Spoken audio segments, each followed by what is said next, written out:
ನೋಡ್ತಾ ಇದ್ದೀರಾ TV46 ಮಲೆನಾಡು ವಾರ್ತೆಗಳು. ನಾನು ಮೇಘನಾ ಲೋಕೇಶ್.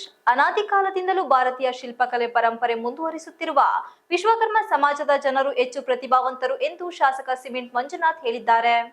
ಮಂಗಳವಾರ ಪಟ್ಟಣದ ಗುರುವೇಗೌಡ ಸಮುದಾಯ ಭವನದಲ್ಲಿ ತಾಲೂಕು ರಾಷ್ಟ್ರೀಯ ಹಬ್ಬಗಳ ಆಚರಣೆ ಸಮಿತಿ ಹಾಗೂ ತಾಲೂಕು ವಿಶ್ವಕರ್ಮ ಸಮಾಜದ ವತಿಯಿಂದ ಏರ್ಪಡಿಸಿದ್ದ ಶ್ರೀ ವಿಶ್ವಕರ್ಮ ಜಯಂತಿ ಕಾರ್ಯಕ್ರಮ ಉದ್ಘಾಟಿಸಿ ಮಾತನಾಡಿ, ಇಂದಿನಂತೆ ಅತ್ಯಾಧುನಿಕ ಸವಲತ್ತುಗಳು ಇಲ್ಲದ ಕಾಲದಿಂದಲೂ ಸ್ವಪ್ರತಿಭೆಯಿಂದ ಕಲಾ ಪ್ರಕಾರದ ಘನತೆ ಹೆಚ್ಚಿಸಿರುವ ಸಮಾಜದ ಜನರು ಶಿಲ್ಪಕಲೆಯಲ್ಲಿ ಇಂಜಿನಿಯರ್ ಆಗಿದ್ದಾರೆ. ಸಮುದಾಯದ ಪ್ರತಿಭೆ ಗುರುತಿಸಿರುವ ಕೇಂದ್ರ ಸರ್ಕಾರ ಲಕ್ಷಾಂತರ ಜನರಿಗೆ ಉದ್ಯೋಗ ಸೃಷ್ಟಿಸಲು ವಿಶ್ವಕರ್ಮ ಸಮಾಜದ ಹೆಸರಿನಲ್ಲಿ ತಂದಿರುವ ಪ್ರಧಾನಮಂತ್ರಿ ವಿಶ್ವಕರ್ಮ ಯೋಜನೆ ಸೌಲಭ್ಯವನ್ನು ಸದ್ಬಳಕೆ ಮಾಡಿಕೊಳ್ಳಬೇಕು ಎಂದು ತಿಳಿಸಿದರು. 18ಕ್ಕೂ ಹೆಚ್ಚು ವಿವಿಧ ಕರಕುಶಲ ಉದ್ಯಮಕ್ಕೆ ಸುಮಾರು 13 ಕೋಟಿ ರೂಪಾಯಿಗಳ ಆರಂಭಿಕ ವೆಚ್ಚದೊಂದಿಗೆ ಪಿಎಂ ವಿಶ್ವಕರ್ಮ ಯೋಜನೆಗೆ ಪ್ರಧಾನಿ ಮೋದಿ ಚಾಲನೆ ನೀಡಿದ್ದಾರೆ ಎಂದು ತಿಳಿಸಿದರು. ವಿಶ್ವಕರ್ಮ ಸಮಾಜಕ್ಕೆ ತನ್ನದೇ ಆದ ಚಾರಿತ್ರಿಕ ಹಿನ್ನೆಲೆ ಇದೆ.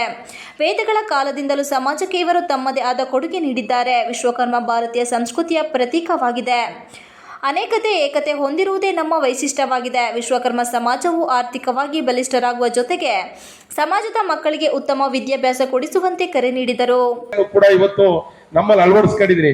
ನಂಗೆ ಇನ್ನೊಂದೇನು ಸಂತೋಷ ವಿಚಾರ ಅಂತ ಹೇಳಿದ್ರೆ 500 ವರ್ಷಗಳ ಹೋರಾಟದ ಫಲವಾಗಿ ರಾಮ ಮಂದಿರವನ್ನ ಕಟ್ತಕ್ಕಂಥ ಸಂದರ್ಭ ಬಂತು. ಆದ್ರೆ ಆ ಸಂದರ್ಭದಲ್ಲೂ ಕೂಡ ಮೋದಿಯವರು ಆಯ್ಕೆ ಮಾಡ್ಕೊಂಡಿದ್ರು ನಮ್ಮ ಕರ್ನಾಟಕವನ್ನ.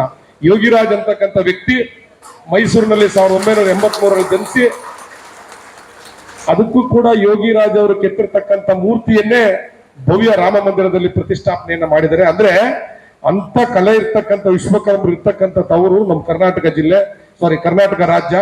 ಇಲ್ಲಿ ಇರ್ತಕ್ಕಂಥದ್ದು ನಮ್ಮೆಲ್ಲರ ಹೆಮ್ಮೆ ಅಂತೇಳಿ ಸಂದರ್ಭದಲ್ಲಿ ಹೇಳ್ತೀನಿ.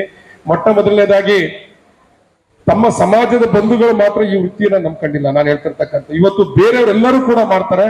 ಅವರೆಲ್ಲರಿಗೂ ಕೂಡ ಈ ಒಂದು ಕಾರ್ಯಕ್ರಮದ ಬಗ್ಗೆ, ಇವತ್ತಿನ ಕಾರ್ಯಕ್ರಮದ ಬಗ್ಗೆ ಅವರೆಲ್ಲರಿಗೂ ಕೂಡ ಅಭಿಮಾನ ಇರಬೇಕು. ಅವರೆಲ್ಲರೂ ಕೂಡ ವಾಲಂಟಿಯರ್ ಈ ಕಾರ್ಯಕ್ರಮಕ್ಕೆ ಬರಬೇಕು. ಯಾಕೆಂದ್ರೆ ತುಂಬಾ ಜನ ಇದೇ ವೃತ್ತಿಯಲ್ಲಿ ಅನ್ನನ ತಿಂತಿದ್ದಾರೆ. ಈ ವೃತ್ತಿಯಿಂದ ಎಷ್ಟೋ ಜನದ ಹೊಟ್ಟೆ ತುಂಬ್ತಾ ಇದೆ. ಆದ್ರೆ ಇವತ್ತಿನ ಕಾರ್ಯಕ್ರಮಕ್ಕೆ ಅವರೆಲ್ಲರೂ ಕೂಡ ಇವ್ರು ಕರಿಬೇಕು ಅಂತಕ್ಕಂಥದ್ದು ಏನಿಲ್ಲ. ಅವರೆಲ್ಲರೂ ಕೂಡ ಖುದ್ದಾಗಿ ಬರ್ಬೇಕಾಗತ್ತೆ. ಯಾಕೆಂದ್ರೆ ಯಾರು ಗುರುಗಳಿಗೆ ಗೌರವವನ್ನ ಕೊಡಲ್ಲ, ಅವ್ರಿಗೆ ಈ ಮಣ್ಣಿನ ಸಂಸ್ಕಾರದ ಬಗ್ಗೆ ನಂಬಿಕೆ ಇಲ್ಲ ಅಂತ ಹೇಳ್ಬೋದು. ನಾನು ಹೇಳೋದೇನು ಅಂದ್ರೆ ಗುರುಗಳಿಗೆ ಗೌರವವನ್ನ ಕೊಡಬೇಕು.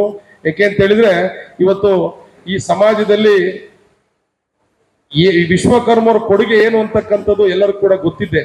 ಉಪವಿಭಾಗಾಧಿಕಾರಿ ಎಂಕೆ ಶ್ರುತಿ ಮಾತನಾಡಿ, ವಿಶ್ವದಲ್ಲಿ ಭಾರತವು ವಿಶಿಷ್ಟವಾಗಿ ಗುರುತಿಸಿಕೊಳ್ಳುವಲ್ಲಿ ವಿಶ್ವಕರ್ಮರ ಪಾತ್ರ ಬಹುಮುಖ್ಯವಾಗಿದೆ. ವಿಶ್ವಕರ್ಮರ ಕೌಶಲ್ಯತೆಗೆ ಜಗತ್ತಿನ ವಿವಿಧ ದೇಶಗಳು ಮಾರು ಹೋಗಿವೆ. ಮುಂದಿನ ದಿನಗಳಲ್ಲಿ ಕರಕುಶಲ ಉದ್ಯಮದಲ್ಲಿ ಇಡೀ ಜಗತ್ತಿಗೆ ಭಾರತ ದೇಶವು ಮೊದಲಾಗಿ ನಿಲ್ಲಬೇಕೆಂದು ಹೇಳಿದರು. ಕ್ರಿಯೇಟಿವಿಟಿ ಇದನ್ನೇ ನಾವು ಆ ಕಾಲದಲ್ಲಿ ಅವರು ಒಂದು ಇಡೀ ಇಂಥ ಸುಂದರವಾದ ಜಗತ್ತನ್ನೇ ಸೃಷ್ಟಿ ಮಾಡೋದಕ್ಕೆ ಅವ್ರಿಗಿದ್ದಂಥ ಸ್ಕಿಲ್ ಕಾರಣವಾಯಿತು. ಅದೇ ಸ್ಕಿಲ್ಲನ್ನು ಹಲವಾರು ಕುಶಲ ಕಾರ್ಮಿಕರು ನಾವೆಲ್ಲರೂ ಸಹ ಅಡಾಪ್ಟ್ ಮಾಡಿಕೊಂಡು ಮಾಡ್ತಾ ಇದ್ದೀರಾ. ಅದೇ ಕಾರಣಕ್ಕೆ ಈ ದಿನ ನಮ್ಮ ಭಾರತ ಇಷ್ಟು ಡೆವಲಪ್ ಆಗಬೇಕು ಅಂತಂದ್ರೆ ಹಲವಾರು ಜನರ ಕಾಂಟ್ರಿಬ್ಯೂಷನ್ ತುಂಬ ಇದೆ. ಅಂತ ಎಲ್ಲ ಕುಶಲ ಕಾರ್ಮಿಕರನ್ನು ಸಹ ನಾವು ಇದನ್ನು ಸ್ಮರಿಸಲೇಬೇಕು. ಹಾಗೆ ಈಗ ಪ್ರೆಸೆಂಟ್ ಸ್ಟೇಟಸ್ ನೋಡೋದಾದ್ರೆ ನಮ್ಮ ಭಾರತ ದೇಶ ಏನು ಸ್ಕಿಲ್ ಡೆವಲಪ್ಮೆಂಟಲ್ಲಿದೆ, ಇನ್ನೂ ಕೇವಲ 87 ರ್ಯಾಂಕಿಂಗಲ್ಲಿದೆ. ಸೊ ಇನ್ನೂ ನಮ್ಮ ಎಲ್ಲ ಕುಶಲ ಕಾರ್ಮಿಕರದಾಗಿರ್ಬೋದು ಅಥವಾ ಇಂಜಿನಿಯರ್ಸ್ ಆಗಿರ್ಬೋದು, ಇವರು ನಮ್ಮ ವಿಶ್ವಕರ್ಮ ಅವ್ರನ್ನ ಮೊದಲನೇ ಇಂಜಿನಿಯರ್ ಅಂತ ಕರೀತಾರೆ. ಬಿಕಾಸ್ ಅವ್ರಿಗೆ ಇದ್ದಿದ್ದಂಥ ಕ್ರಿಯೇಟಿವಿಟಿಯಿಂದ. ಸೊ ಅದನ್ನು ನಾವು ಅಡಾಪ್ಟ್ ಮಾಡಿಕೊಂಡು ನಮ್ಮ ದೇಶ ಇನ್ನೂ ಸ್ಕಿಲ್ ಡೆವಲಪ್ಮೆಂಟಲ್ಲಿ ಫಸ್ಟ್ ರ್ಯಾಂಕಿಗೆ ಬಂದು ನಮ್ಮ ದೇಶ ಸೆಲ್ಫ್ ರಿಲಯಂಟ್ ಆಗಬೇಕು ಅಂತ ಕೇಳ್ಕೊಳ್ತಾ ಎಲ್ಲರಿಗೂ ಒಳ್ಳೆಯದಾಗಲಿ ಅಂತ. ಇದೇ ವೇಳೆ ಪ್ರತಿಭಾವಂತ ವಿದ್ಯಾರ್ಥಿಗಳಿಗೆ ಸನ್ಮಾನಿಸಿ ಅಭಿನಂದನೆ ಸಲ್ಲಿಸಲಾಯಿತು. ಈ ಸಂದರ್ಭದಲ್ಲಿ ಮುಖ್ಯ ಭಾಷಣಗಾರರಾದ ಎಡ್ರಳ್ಳಿ ಆರ್ ಮಂಜುನಾಥ್, ಕ್ಷೇತ್ರ ಶಿಕ್ಷಣಾಧಿಕಾರಿ ಪುಷ್ಪ, ತಾಲೂಕು ಪಂಚಾಯಿತಿ ಕಾರ್ಯನಿರ್ವಾಹಕ ಅಧಿಕಾರಿ ಗಂಗಾಧರನ್, ತಾಲೂಕು ವಿಶ್ವಕರ್ಮ ಸಮಾಜದ ಅಧ್ಯಕ್ಷ ಶ್ರೀನಿವಾಸ್, ಮಹಿಳಾ ಘಟಕದ ತಾಲೂಕು ಅಧ್ಯಕ್ಷೆ ಕಮಲ ಸಂಪತ್ ಕುಮಾರ್, ಪುರಸಭಾ ಸದಸ್ಯರಾದ ಉಮೇಶ್ ವನಜಾಕ್ಷಿ, ಉಪ ತಹಶೀಲ್ದಾರ್ ಮೋಹನ್, ಸಿರಸ್ತೇದಾರ್ ಉಮೇಶ್, ಮಲೆನಾಡು ವೀರಶೈವ ಸಮಾಜದ ಅಧ್ಯಕ್ಷ ದೇವರಾಜ್, ಹಿಂದುಳಿದ ವರ್ಗಗಳ ತಾಲೂಕು ಅಧ್ಯಕ್ಷ ಲೋಕೇಶ್, ವಿಶ್ವಕರ್ಮ ಸಮುದಾಯದ ಮುಖಂಡರಾದ ರೇಣುಕಾ ಪ್ರಸಾದ್, ಮೋಹನ್, ರಮೇಶ್ ಅಲಸುಲಿಗೆ, ಜಾನಕೆರೆ ಪರಮೇಶ್, ಮೇಘರಾಜ್ ಸೇರಿದಂತೆ ಮುಂತಾದವರು ಉಪಸ್ಥಿತರಿದ್ದರು. MB Umesh, TV46 Malenadu news, Sakleshpur.